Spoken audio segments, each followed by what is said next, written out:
Hoy vamos a hablar en el programa Cartas de Cartagena y vamos a hablar sobre Colón, qué comía Colón, pero también qué comían los tripulantes de las naves transatlánticas que andaban por el Atlántico y el Pacífico, descubriendo y repartiéndose el mundo, como Colón, Vasco de Gama, Magallanes, etc.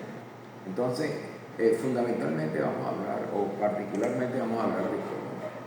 Colón siempre fue un marinero. Desde joven él tenía una afición por el mar y se convirtió en un grumete.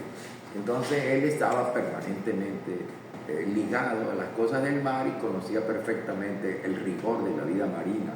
Pero él hizo y se convirtió, diríamos, en un personaje universal cuando él hizo 4 viajes buscando las especies de la India y terminó llegando a América y murió sin saber que había descubierto la América. Él hizo 4 viajes. El primer viaje era un viaje de exploración con 87 hombres y 3 carabelas que nos enseñaron a nosotros en la escuela,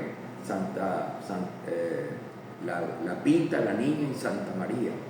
Y bueno, pero en realidad eso fue un viaje solamente iniciático, porque el segundo viaje fue el viaje más importante en 1493, prácticamente después de haber hecho el primer viaje. Ahora venía con 1500 hombres y 1517 navíos que estaban entre los barcos más grandes y las carabelas, que eran rápidas, livianas y tenían poco espacio y poca capacidad de desplazamiento y de almacenaje. Entonces,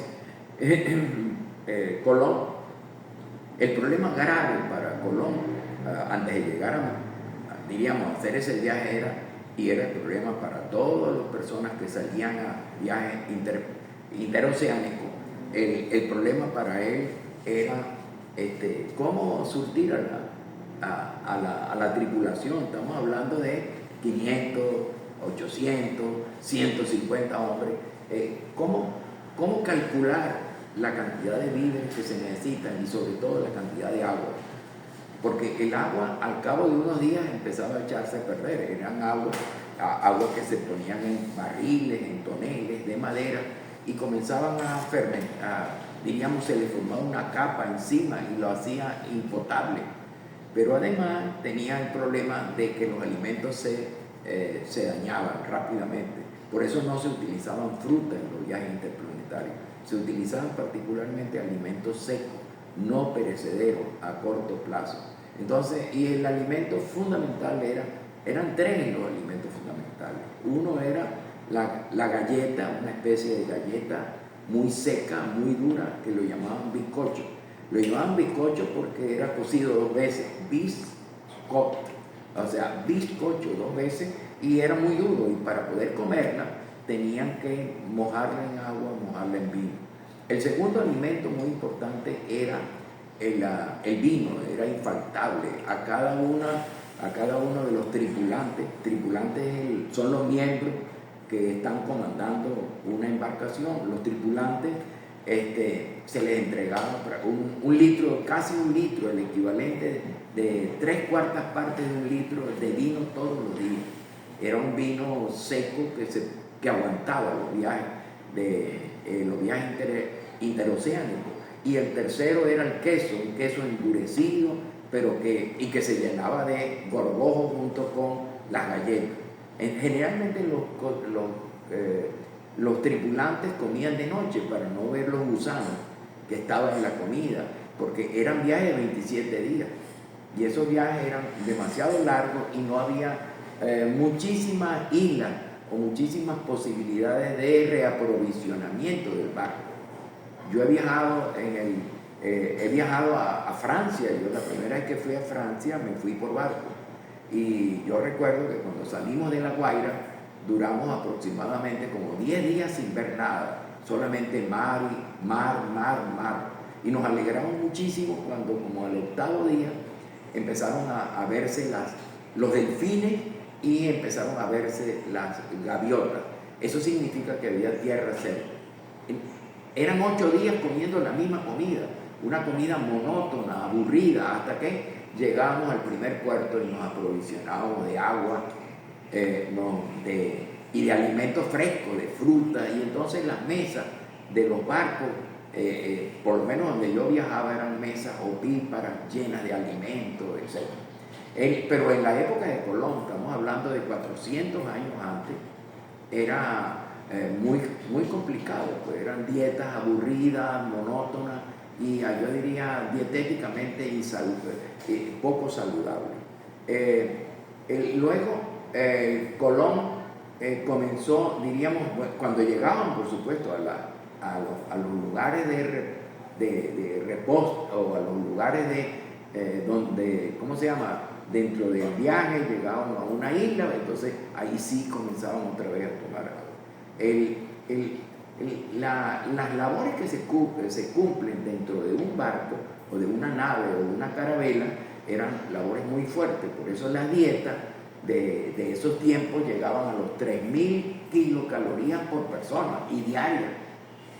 Nosotros tenemos dietas de 2.500 porque somos más sedentarios, ellos no. Ellos estaban dentro de un barco que tenía 3 mástiles o mástiles, y entonces ellos estaban permanentemente moviendo la vela, arriando, etcétera, arriando la vela, y eso significa una enorme fuerza que tenían que hacer en los barcos. Aparte de que en la época de temporal se movían muchísimo los barcos, y entonces ellos tenían que estar moviéndose con gran dificultad sobre la cubierta del barco. Todos comían igual, todos comían sobre la cubierta, y lo único que comían en una mesa especial era el capitán y los asistentes del capitán y el cronista o capellán, si es que había alguno. Entonces ellos comían sobre una mesa muy sencilla que tenía una especie de mantel, y ellos que se ponían sobre la cubierta. Los demás marineros comían en el piso. Entonces había 2 enfermedades muy frecuentes en la época, sobre todo una enfermedad llamada escorbuto, que era una enfermedad producida por no tomar vitamina C, es decir, por no tomar verduras ni frutas frescas. Entonces era una enfermedad muy horrenda, porque se le empezaban a sangrar las encías, se le caían los dientes, se le enrojecía la piel y las personas se volvían vulnerables, los ojos se le ponían como desorbitados y al final le daban ataques del corazón y la gente moría. Eso era tan importante, esa enfermedad, que la tripulación de otro gran navegante como Vasco de Gama, cuando arribó al puerto al viaje de regreso, la mitad de la tripulación había muerto por escorbuto. Otra enfermedad era el beriberi, otra era la pelagra, pero lo que quiero decir es que en aquellos tiempos, hacia 1400, finales del siglo XV, eran muy complicados los viajes, y la alimentación dejaba mucho que desear, porque no había forma de garantizar agua potable, porque el agua se corrompe, encerrada en un tonel de madera durante muchos días, en un clima caliente, porque estamos hablando de climas excesivamente cálidos en los viajes de navegación. Entonces, bueno, con eso quiero decirles que era complicada la vida y los viajes, pero sin embargo nosotros le debemos muchísimo a esos viajes. En otra oportunidad yo tocaré el tema de las especies, es decir, ¿por qué hacían esos viajes? ¿Y cuán largos eran esos viajes? Esos viajes duraban entre 25 a 40 días, dependiendo del tiempo, de las condiciones del tiempo y dependiendo del viaje de ida y de regreso, porque en el viaje de regreso se encontraban con corrientes, diríamos que impedían los rápidos desplazamientos de las naves. La embarcación que uno llama carabela, las primeras que trajo Colón cuando en su primer viaje de exploración, son naves sencillas, naves diríamos de hasta 30 metros de largo, mientras que los navíos que sustituyeron en cierta manera a las carabelas eran navíos muy grandes con muchos cañones, diríamos, para la defensa, etcétera, etcétera. Entonces los barcos, esos barcos se desplazaban lentamente, mientras que había mucha facilidad de desplazamiento de las carabelas. Si a usted le gustó este video sobre las penurias de Colón y sus tripulantes en los viajes de navegación, de exploración,